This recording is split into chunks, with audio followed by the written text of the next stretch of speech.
Le 27 avril 2011, seulement 2 semaines après la chute de Laurent Gbagbo, le sergent-chef Ibrahim Koulibaly, 47 ans, est abattu par les forces nouvelles de Ouattara. Que s'est-il vraiment passé ce jour? Après la capture de Gbagbo, IB et ses hommes réclament d'Alassane Ouattara qu'ils reconnaissent leur participation dans cette victoire. C'est le commandant invisible qui a déstabilisé le commandement de Laurent Gbagbo et de son général Mangou. Pendant 3 mois de combat, nous avons combattu toute l'armée ivoirienne ici, toutes les troupes, des milliers de chars. J'ai lutté pendant 10 ans pour revenir dans mon pays où je suis, mais c'est fini, je ne bouge pas. Chers frères, mes 5000 soldats et moi seront comptés dans le développement, dans la construction de la Côte d'Ivoire. Je ne doute même pas. IB réclame sa part du gâteau. Ses hommes et lui règnent en maître sur le quartier PK18 dans la commune d'Abobo. Il établit sa résidence dans la cité Coccinelle. Commence alors des médiations pour que IB abandonne ses positions et des armes.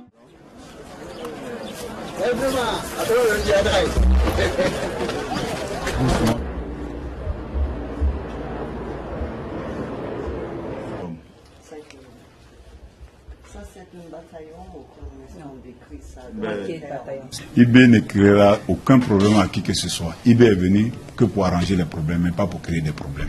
IB est un partisan de la paix, un partisan de l'amour. Mais IB n'est pas un va-t-en-guerre.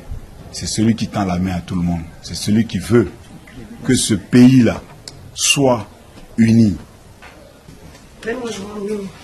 On vous remercie pour nous recevoir. Je voulais vous dire que c'est moi qui ai créé les forces nouvelles. C'est vrai, il y a eu des problèmes. C'est vrai, il y a eu des problèmes. Je pense qu'il est grand temps de taire toutes les histoires. Il est grand temps de taire toutes les querelles personnelles. Et le moment est arrivé de finir. Moi, j'ai pardonné tout ce qui s'est passé. J'ai pardonné tout ce qui a pu nous diviser. Et il est grand temps de finir, de se mettre ensemble pour ramener la paix en Côte d'Ivoire.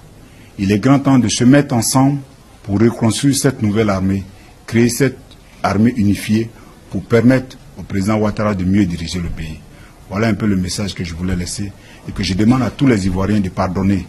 Il y a eu beaucoup d'exactions, il y a eu beaucoup de frustrations, il y a eu beaucoup d'humiliations, mais c'est dans la paix, c'est dans l'unité, c'est dans le pardon que nous pouvons construire une grande nation. Des chefs religieux musulmans sont impliqués, sans succès. IB échange plusieurs fois au téléphone avec Alassane Ouattara. Avant de désarmer, il demande d'être nommé chef d'état-major de la nouvelle armée de Ouattara. Besoin de poste ministériel. Je n'ai pas besoin, je n'ai jamais discuté avec qui que ce soit pour un poste de chef d'état-major. C'est le dernier de mes soucis. Et 3, je n'ai aucun problème avec le président Alassane Ouattara. Il y a eu des élections. Il y a quelqu'un qui a été élu, c'est lui. Mais pourquoi moi je vais m'opposer à ce fait, au fait qu'il ne soit pas président? Pourquoi? Hier ou avant-hier, j'ai reçu les imams ici et les chefs du quartier. À leur présence, j'ai composé le numéro du docteur Alassane Ouattara, ils sont là. Et j'ai mis sur haut-parleur. Devant eux-mêmes, j'ai parlé avec. Il était en réunion, donc j'ai parlé avec son aide de camp, le commandant Diarra Souba.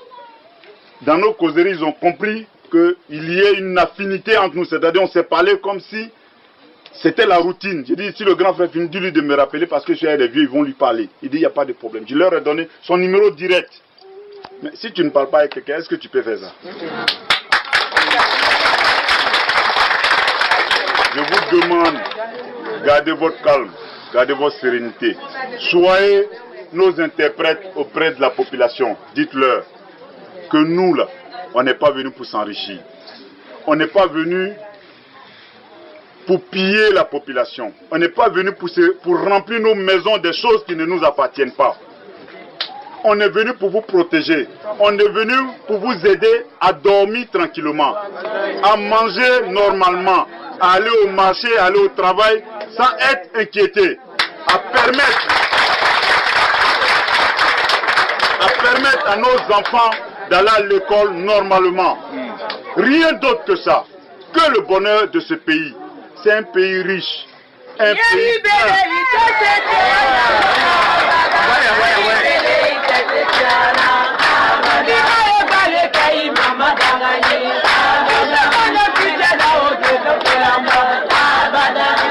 Alassane lui répond, tu n'as pas le grade requis pour être chef d'état-major IB. IB enchaîne, mais j'ai battu tous vos généraux sur le terrain. Ouattara demande alors aux forces nouvelles, Fancy, de le désarmer par la force s'il le faut. Les positions du général Ibrahim Koulibaly sont attaquées par les FRC depuis ce matin. Des combats à l'arme lourde depuis 8 heures. Et où est Ibrahim Koulibaly? Ibrahim Koulibaly, il est à son sujet. Est-ce que vous pensez qu'on peut lui parler? Il est au téléphone avec l'ONUC. Dites-lui que c'est la voix de l'Amérique. D'accord, restez en ligne alors. Oui, allô? Idriss, je n'ai pas le temps actuellement, nous sommes en plein combat. Je vous te dis honnêtement, je ne peux pas discuter actuellement. Qu'est-ce qui vous attaque? Donc c'est les forces nouvelles qui m'attaquent, les FSI qui m'attaquent, il n'y a pas de personne. Soro qui m'attaque. Deux personnes là, que tu dois accepter, au moins des règles. Il y a Salif Diallo et puis ici, quoi là, il y a un si là. Shérif. Ah non, ça je n'ai pas laissé, hein. Non, Basolé, non, quand même. Ces gens-là ne peuvent pas vivre et puis vous allez être tranquille. Non, c'est vrai. Moi, je te dis, ça dit que, quel que soit, Basolé, ta bonne volonté, tout ça là, ceux-là que j'ai cités là, va être vivant et puis le Burkina va être tranquille. Pas vrai. Ça, c'est vrai. Pas vrai. C'est comme si, est-ce que toi tu imagines que nous on aurait pu faire ce qu'on est en train de faire si Tagro et puis IB fait du vivant? Oui, c'est ça. Ça dit que tous les jours IB allait chercher un coup d'État. Tous les jours il allait chercher. Ça dit que... Le 25 avril, Ouattara invite le général IB à l'hôtel du Golfe pour une ultime négociation. Au départ, IB accepte d'aller négocier, mais au final, il n'ira pas au rendez-vous. En fait, IB est persuadé qu'on veut lui tendre un piège et l'exécuter. Pour la même raison, il refuse le lendemain de se rendre au siège de l'ONUC à Sebroko pour une tentative de conciliation, préférant se faire représenter par son porte-parole, Félix Anoblé. Le message passé à la délégation de IB est clair. Il doit désarmer sans condition avant d'espérer rencontrer Alassane Ouattara. Quant au final, le chef de guerre semble disposé à obtempérer. Il est trop tard. Personne n'y croit plus. Il faut mettre un terme à ses activités. L'affrontement est inévitable. La BAE est tombée. Avec toutes les armes.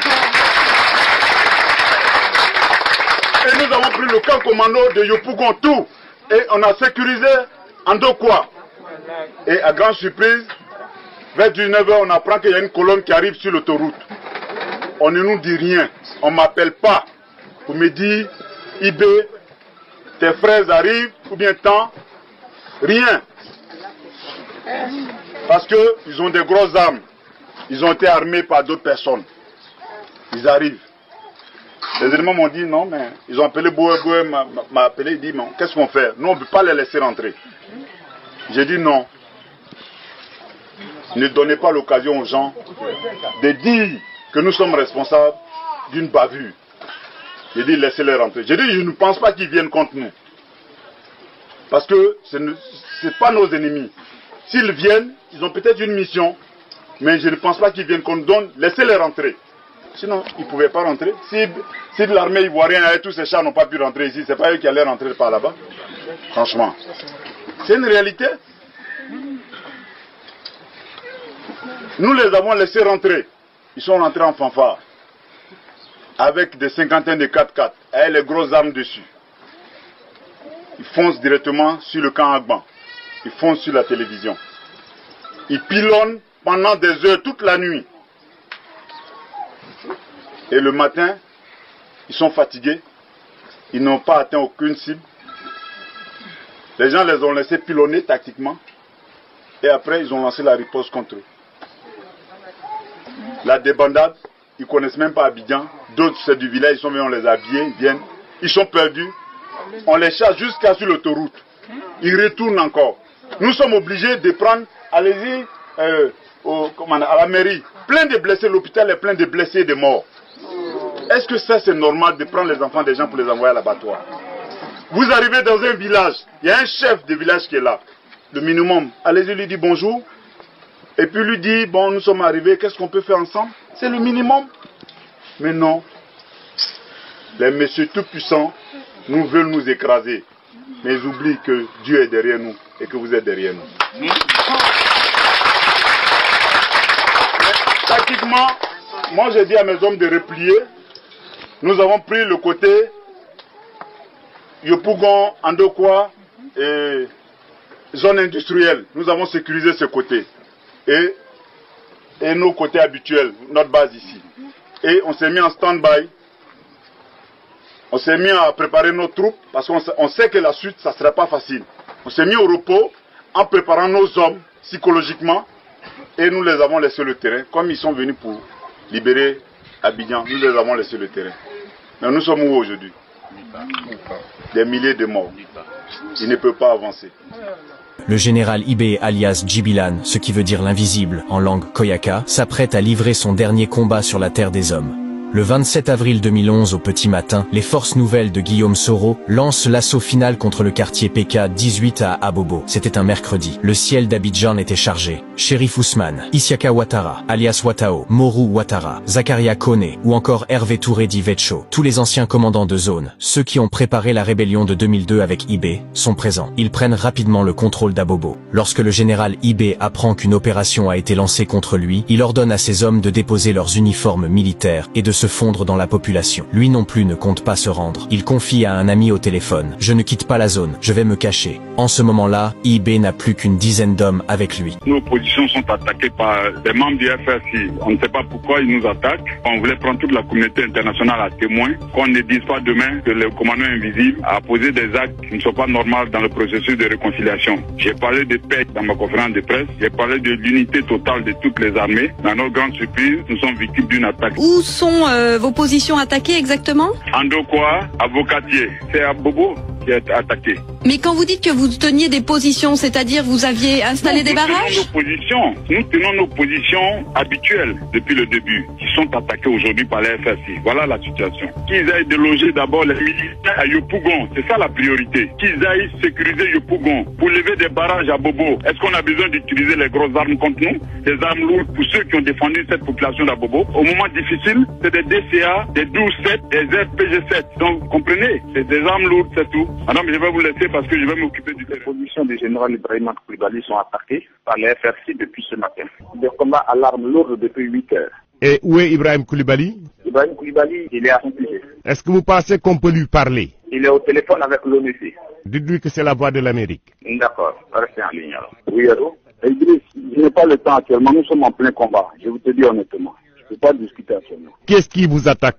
Donc c'est les forces nouvelles qui m'attaquent, les FRC qui m'attaquent, il n'y a pas de personne, Soro qui m'attaque. Les heures passent et Ibé est toujours introuvable, mais l'étau se resserre. Lui et ses hommes se sont cachés dans une petite maison où vit une famille avec enfants.